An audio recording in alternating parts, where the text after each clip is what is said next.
Tapi bagaimana dengan kita sebagai umat Rasulullah yang tidak mampu menjalankan maulid di setiap detik, tidak mampu menjalankan maulid di setiap kita bernafas, memandang alam semesta, mendengar alam semesta, merasakan alam semesta, mencium alam semesta.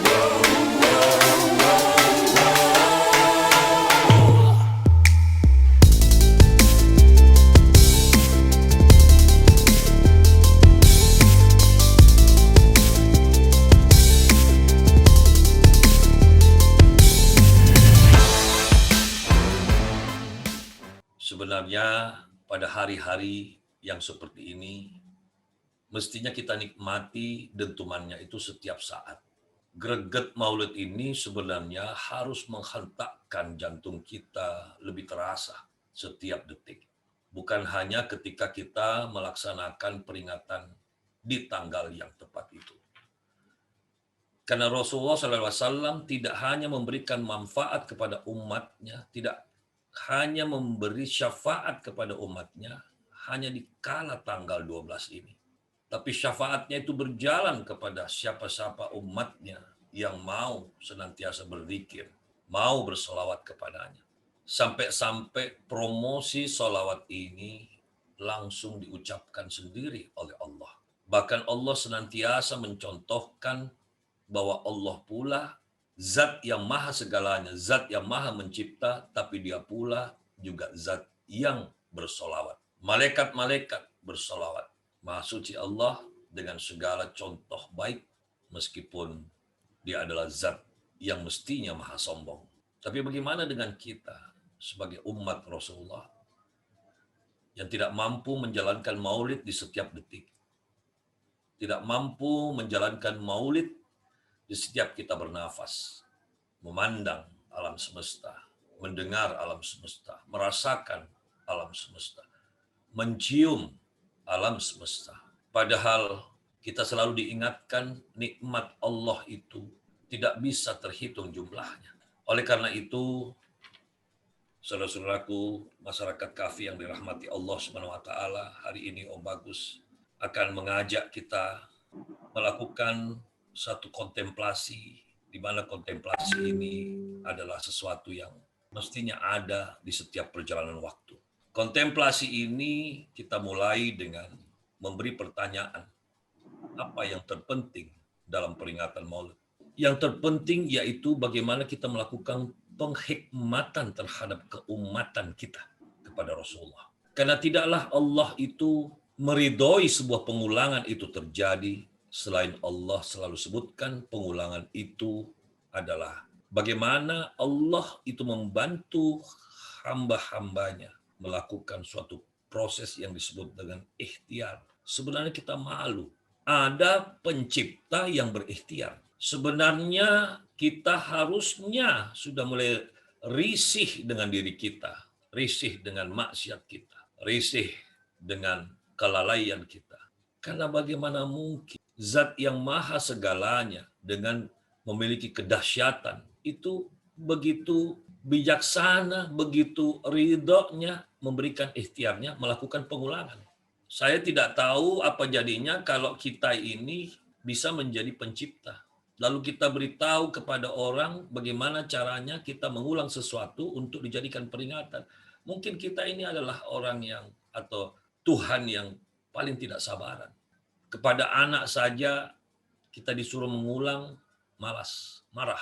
Sampai kita katakan bosan, capek. Bagaimana zat Allah mengulang-ulang peringatan itu, mengulang-ulang ayat di dalam Al-Quran untuk mendatangkan kesan dawam. Lalu Allah katakan, untuk menjadi peringatan bagimu. Coba bayangkan, untuk menjadi peringatan. Ini kalimat ini simple bagi orang yang tidak menggunakan akal pikirannya. Tapi kalau seseorang itu menggunakan akal pikirannya, kalimat ini dalam sekali untuk difikirkan dan untuk menggetarkan seluruh molekul-molekul darah kita. Jadi penghikmatan terhadap keumatan kita ini kepada Rasulullah inilah yang harusnya menjadi hal terpenting di setiap detik. Karena apa? Kita jangan lupa Rasulullah SAW itu lahir di hari ini. untuk menyempurnakan akhlak. Dan kita harus paham bahwa Al-Quran itu sebagai skenario yang harus segera diperankan, di mana sang penonton, sang sutradara itu menantikan bagaimana kita berperan. Lalu setelah kita berperan, kita luangkan waktu dengan sadar tingkat tinggi untuk melakukan proses mengedit film kehidupan kita. Dan setelah itu, film kita siap untuk ditonton. Tidakkah kita sadar bahwa setiap detik waktu berjalan, manusia itu melakukan proses syuting untuk memerankan skenario yang diturunkan oleh Allah. Lalu kita disuruh melakukan kondisi yang disebut dengan sadar. Sadar itu adalah proses edit. Dan ketahuilah, Allah Maha melihat kelakuan kita. Karena itulah kita harus sadar bahwa kita selalu ditonton. Sampai detik ini pun kita sedang ditonton. Saudara-saudaraku, yang jadi pertanyaan, apakah film kita ini sudah bagus? Apakah film kita ini sudah indah? Dan yang paling penting adalah, apakah sudah sesuai kemauan daripada produser film ini dan sutradara film ini? Allah lah satu-satunya zat yang hadir sebagai seorang produser. Kalau diibaratkan makhluk, dialah produser itu. Dan Rasulullah SAW itulah sebagai sutradaranya, karena dia diajarkan langsung oleh sang produser untuk membimbing umat-umatnya sembari membawa mujizatnya. Mujizat itulah yang sangat dikuasai oleh sutradara, yaitu Al-Quran. Nah, saudaraku yang dirahmati Allah Subhanahu wa taala, kalau kita faham bahwa sang produser dan sang sutradara itu berdiri menyaksikan setiap film yang berjalan dalam kehidupan kita, betapa kasihan Rasulullah SAW ketika dia harus menghadap Allah mempersembahkan umatnya. Tapi film-film yang kita bawa sangat memalukan Rasulullah. Apakah kita tega menuntut syafaat kepada beliau, sementara film yang beliau ajarkan itu tidak mampu kita perankan sebagaimana film yang sudah dicontohkan untuk kita? Dia lahir ke muka bumi ini tidak hanya sebagai seorang sutradara, tapi dia telah selesai memerankan filmnya. Dan Allah Subhanahu wa taala telah mengakui film Rasulullah, sehingga Allah menurunkan ayat yang berucap dan terucap kata uswatun hasanah. Sebagaimana itulah ayat yang dibacakan di awal dimulainya acara ini, yang diangkat dari surah Al-Ahzab ayat 21. Saudara-saudaraku, kalau begitu bagaimana caranya supaya kita tidak memalukan Rasulullah SAW? Mari kita melakukan kontrol massa. Kenapa harus melakukan kontrol massa? Karena massa ini adalah poin yang disebut dengan durasi. Karena film itu rohnya adalah durasi. Karena dia berbicara tentang penayangan. Sementara Allah sendiri sudah mengingatkan demi massa. Sesungguhnya manusia itu berada pada kerugian. Itulah manusia-manusia yang tidak berhasil membuat indah film di dalam kehidupannya. Untuk melakukan kontrol massa, kita harus melihat ada satu masa di mana Rasulullah itu sangat takut ketika masa itu dihadapi oleh umatnya. Sehingga Om Bagus meramu kembali.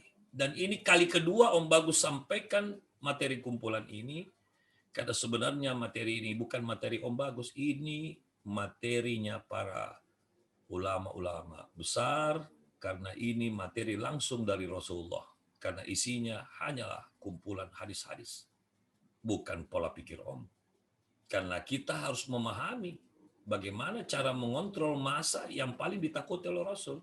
Yang pertama, sebagaimana direwayatkan oleh Muslim, bahwasanya Rasulullah SAW bersabda, jika ada seseorang berkata banyak orang telah rusak, maka orang yang berkata itu sendiri yang paling rusak di antara mereka. Dan perkataan ini sekarang sudah menjadi topik.